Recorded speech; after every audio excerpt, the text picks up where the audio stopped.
What's going on, ladies and gentlemen? Welcome back to another solo leveling Arise video. Alright guys, we covered Charlotte already, a little bit about the fixes that are coming, so I want to do a showcase on her and how to use her properly and what sets are going to work best for her, etc, etc, etc, right? We're going to just talk about everything that you should be doing, how to use her properly, and what to do in terms of maximizing her damage. Now, I want to mention this real quick. I know there are a lot of problems currently with the game, with mobile. A lot of you have been mentioning the banning. I've already made a video on it. I think I might have been the first content creator to even talk about it. So I'm hoping that Marvel does do something about it. I am going to continuously push on my end to make sure that some form of justice is coming your way, guys, because a lot of you guys have been banned for no reason. And I know the optimization of mobile is absolutely horrendous right now. So just note that I am making these videos still to help people out, because there's a lot of people who are not going through these problems, but it doesn't mean I'm not looking out for the rest of you who are having these issues, okay? So keep that in the back of your mind. Now, let's talk a little bit about Charlotte. Now, the sweet spot for Charlotte has already been mentioned in the testing. It's going to either be A1 if you plan to play manual with her. If you're going to play automatic with her a lot more often,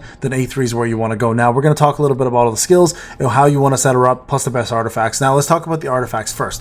The best set artifacts for her currently from all the testing that we've done has actually ended up being an 8-piece curse set, okay? Another good alternative for you is going to be 2-piece one-hit kill to get the extra 40% ultimate, 2-piece either solid foundation for more basic attack, or 2-piece warmonger, which will give you an extra 4% defense, and then 4-piece curse. So you can go 2, 2, 4, or 4-piece warmonger. Now keep in mind, if you do 4-piece warmonger and automatic, you're going to lose that very often, and it is a very short buff time. So if you plan to use it, make sure you're doing it manual for 4-piece warmonger, 4-piece curse. But so far, 8-piece has been the best way to go, with the other two mentioned as honorable mentions in that category, okay? Now, in regards to stats, her main stats are going to be additional defense, crit hit rate, crit hit damage, and defense percentage, and then damage increase. Those are the stats you're primarily looking for. So the boosts, you should definitely focus on crit hit damage. Everything else should be defense related, and of course, you want the dark damage percentage for your bracelet, and that's going to give you the most amount of bang for your buck in terms of how much output she does in regards to her skills and her damages, okay? Now,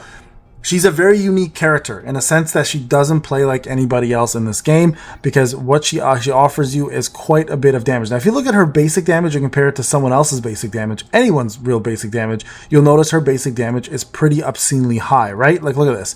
Look, everyone's in the 200s to the 100s. Her basic damage is crazy, crazy high. It goes from 420 to 460, so you actually want to pump this up as much as you can, and this is why the solid foundation set works really well here. The solid foundation set will actually end up giving you more basic damage increase, so even with the 2-piece set. So that's a very important one. Now remember, her skill really primarily feeds off of basic damage into her alt. You have every 20 seconds you can perform that, and it is insane amounts of damage, and I'll show you guys that in a short video, okay? Her core damage is okay. It does fairly decent, but if you compare her core damage to everybody else, it's not much higher, so you're not really getting too much more core damage out of her, but it's fairly comparable to everybody else, so it's still a pretty good move to use. Her two basic skills, on the other hand, are important. Now, this one specifically here is one you want to use before performing your ult. So when the doll explodes here, so first off, these dolls will essentially taunt, okay? So the attention will go towards them, and then when the dolls finally explode, they do additional damage equal to 350% of Charlotte's defense. So a very good one here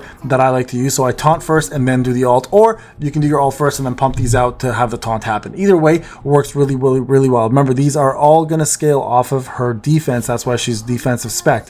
Now this one here, you got to be very careful of. Even though it does do quite a bit of damage, you can actually steer yourself in the wrong direction, get it all the way across the map. AI does this extremely poorly, so I use this only to pump out after I'm waiting for the cooldown of your ult. So essentially what you want to do is you do 3 basic attacks at A1, cast your ult instantly, do your dolls, do this move. By the time this move ends, you do 3 more basic attacks. You should already be ready to cast your ult again. So that's usually the primary format of going here.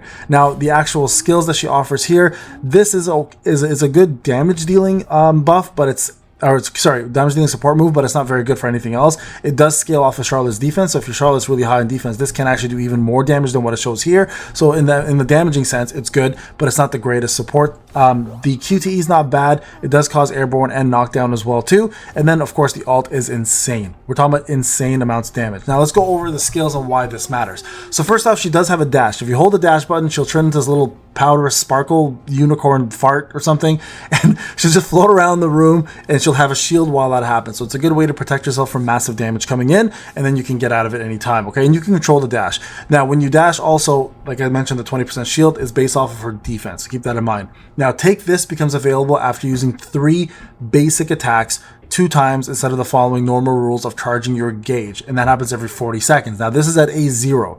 A1 changes how she functions completely, okay? So also when the user uses take this, it increases the damage of Harper Help by 50%. So take this is right here. So you cast this and then you cast that. Remember how I told you want to cast this first and then have this as your secondary cooldown? So I do this, this, and to this. That's essentially how the order works, so you have more damage come out of it when you're casting it. So very important, guys.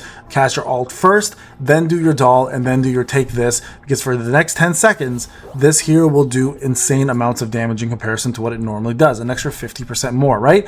The user's critical hit damage stat increases equal to 10% of the increased damage stat whenever you do that skill. Now, A1, like I said, changes things like crazy. When the user uses 3-tier basic 1 attack, so 3 times of basic attack, every 20 seconds, and when the user uses Isla Dance, it increases dark damage by 15% for 12 seconds. Now this, remember, take this becomes available now every 20 seconds.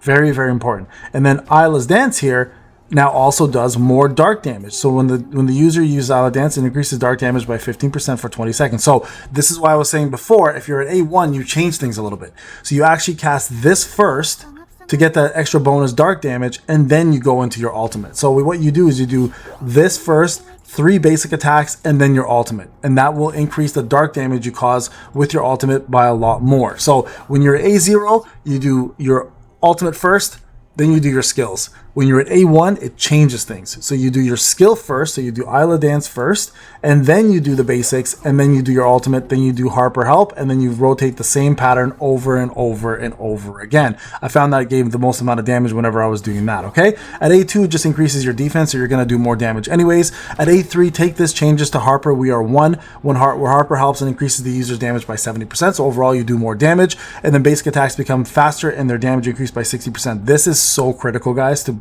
pump out more damage and to also pump out even more ultimates, because her basic attack is so slow unless you get to A4. And then of course A5, you're killing it here. When the user uses basic attacks, it activates the doll's gratitude, which increases the damage of Harper. We are 1 and Harper Help by 8%, stacking up to 15 freaking times, guys. So with all that being said, let me just show you guys real quick how the rotation works. Again, this rotation will be a little bit different because we're going to be using it based off of her we'll say A1 or we'll consider it her A1 to A5, obviously, right? So we'll go to level 6 here. I'm just going to test it to see how it goes. Let's just do one quick attack here.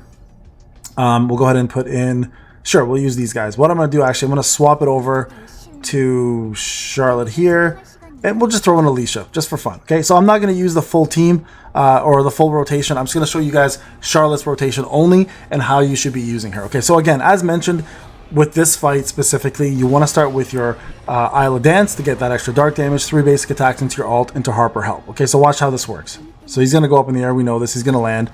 So here, you can hold the dash. You can see the shield right there. So I want to show you that. Here he comes. He's going to land here. We're going to move.